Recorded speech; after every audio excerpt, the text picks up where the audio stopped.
ರಾಜ್ಯದ ಹಿಂದುಳಿದ ವರ್ಗಗಳ ಸಾಮಾಜಿಕ ಶೈಕ್ಷಣಿಕ ಸ್ಥಿತಿಗತಿ ಕುರಿತು ತಮ್ಮದೇ ಅಧ್ಯಕ್ಷತೆಯಲ್ಲಿ ತಯಾರಿಸಿ ಸರ್ಕಾರಕ್ಕೆ ಸಲ್ಲಿಸಿರುವ ಹಿಂದುಳಿದ ವರ್ಗಗಳ ಆಯೋಗದ ವರದಿ ಅವೈಜ್ಞಾನಿಕ ಎನ್ನುವ ಟೀಕೆಗಳನ್ನು ಆಯೋಗದ ಮಾಜಿ ಅಧ್ಯಕ್ಷ ವಾಜಿ ಎಚ್ ಕಾಂತರಾಜ್ ಅಲ್ಲಗಳೆದಿದ್ದು ಈ ವರದಿಯನ್ನು ಸರ್ಕಾರ ಕಾರ್ಯರೂಪಕ್ಕೆ ತರಲೇಬೇಕು ಎಂದು ಒತ್ತಾಯಿಸಿದ್ದಾರೆ.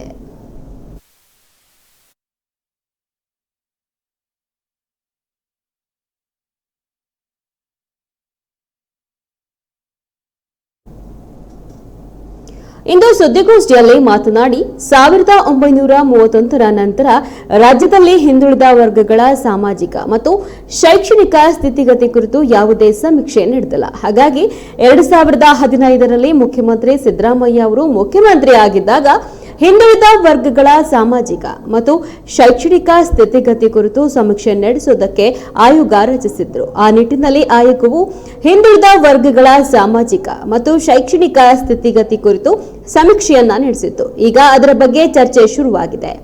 ಸಚಿವ ಸಂಪುಟದಲ್ಲಿ ಮಂಡನೆ ಆಗಿದೆ. ವರದಿಗೆ ಮಹತ್ವ ಬಂದಿದೆ ಎಂದರು.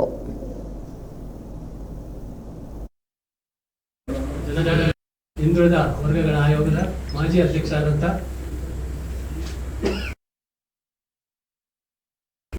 ಕೆಲಸ ಮಾಡಿರ್ತಕ್ಕಂಥ ಧರ್ಮರಾಜ್ರವರೇ ಮತ್ತು ಎಲ್ಲ ಹಿರಿಯರೇ, ಪ್ರಾಮುಖ್ಯತೆಗೆ ಬಂದಿದೆ. ಅದನ್ನೇನೀಗ ಜಾತಿ ಜನಗಣತಿ ಅಂತೇಳಿ ಸಹಜವಾಗಿ ಸಮಾಜದಲ್ಲಿ ಕರೀತಾ ಇದ್ದಾರಲ್ಲ, ಅದು ಸಾಮಾಜಿಕ ಮತ್ತು ಶೈಕ್ಷಣಿಕ ಸಮೀಕ್ಷೆ. ಅದನ್ನು ಕೂಡ ಇವತ್ತು ಜಾರಿ ಕೊಡ್ತಕ್ಕಂಥ ಸಂದರ್ಭ ಬಂದಿದೆ. ನಿನ್ನೆ ಸರ್ಕಾರ ಅದನ್ನು ಸಂಪುಟ ಸಭೆಯ ಮುಂದೆ ಮಂಡನೆ ಮಾಡಿದೆ. ಈಗ ಮತ್ತೆ ಮುಂದಿನ 17ನೇ ತಾರೀಕಿನಲ್ಲಿ ಇದೇ ತಿಂಗಳು ಅದನ್ನು ಮತ್ತೆ ಆಮೂಲಾಗ್ರವಾಗಿ ವಿಶಾಲವಾಗಿ ಚರ್ಚೆ ಮಾಡಿ ತೀರ್ಮಾನ ತಗೊಳ್ತಕ್ಕಂಥ ಸಂದರ್ಭ ಇದು.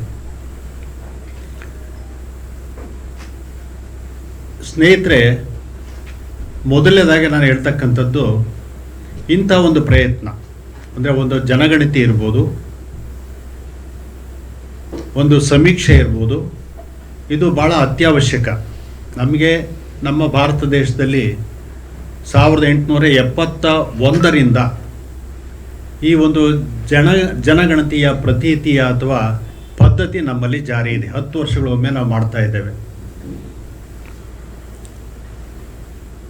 ಅದು ನಂತರದಲ್ಲಿ 1931ರವರೆಗೆ ಅದು ನಮಗೆ ಸ್ವಾತಂತ್ರ್ಯದ ಪೂರ್ವದಲ್ಲಿ ಅವಾಗ ಏನಾಯಿತು, ನಮ್ಮ ದೇಶದಲ್ಲಿ ಜಾತಿ ವಾಸ್ತವ ಹೋಗಬೇಕು, ಜಾತಿ ಇರಬೇಕಂತ ಯಾರು ಹೇಳೋದಿಲ್ಲ. ಆದರೆ ಅದು ವಾಸ್ತವ, ಅದು ಹೋಗಬೇಕಾದ್ರೆ ಏನು ಮಾಡಬೇಕಂತಕ್ಕಂಥದ್ದು ಪ್ರಶ್ನೆನೇ ಬಹಳ ಮುಖ್ಯವಾಗಿರ್ತಕ್ಕಂಥದ್ದು. ಅದನ್ನು ಹೊಡೆದೋಡಿಸ್ಬೇಕು, ಒಂದು ಸಮಾನತೆ ಬರಬೇಕು, ಜಾತಿಯ ಆಧಾರದ ಮೇಲೆ ಇರ್ತಕ್ಕಂಥ ತಾರತಮ್ಯ ಏನಿದೆಯಲ್ಲ ಅದು ಹೋಗಬೇಕು. ಆವಾಗ ಏನು ಸಮಾನತೆ ಬರುತ್ತೆ ಅಂತಕ್ಕಂಥ ದೃಷ್ಟಿಯಿಂದ ಮಾಡ್ತಕ್ಕಂಥ ಒಂದು ಕೆಲಸವನ್ನು, ಇದನ್ನು ನಮ್ಮ ಸಂವಿಧಾನದಲ್ಲಿ ಕೂಡ ನಾವು ಗುರುತಿಸ್ತಕ್ಕಂಥ ಒಂದು ಸಂದರ್ಭ ಬಂದಿತ್ತು. ಅದನ್ನು ಅಳವಡಿಸ್ಕೊಂಡಿದ್ದೀವಿ ಕೂಡ ನಾವು. ಹಾಗಾಗಿನೇ ಇಡೀ ವಿಶ್ವದಲ್ಲಿ ಬಹಳ ಪ್ರಾಮುಖ್ಯವಾಗಿರ್ತಕ್ಕಾಗಿ ಅದು ಹೆಚ್ಚು ಒತ್ತು ಕೊಟ್ಟಿರ್ತಕ್ಕಂಥ, ಸಾಮಾಜಿಕ ನ್ಯಾಯಕ್ಕೆ ಹೆಚ್ಚು ಒತ್ತು ಕೊಟ್ಟಿರ್ತಕ್ಕಂಥ ಸಂವಿಧಾನ ಅಂತ ಹೇಳಿದ್ರೆ ಭಾರತ ದೇಶದ ಸಂವಿಧಾನ ಅಂತಕ್ಕಂಥದ್ದು ಮಾತಿದೆ, ಅದರಲ್ಲಿ ಎರಡು ಮಾತಿಲ್ಲ. ಅದು ಯಾಕೆ ಅಂತ ಹೇಳಿದರೆ, ಯಾಕೆ ಸಂವಿಧಾನದಲ್ಲಿ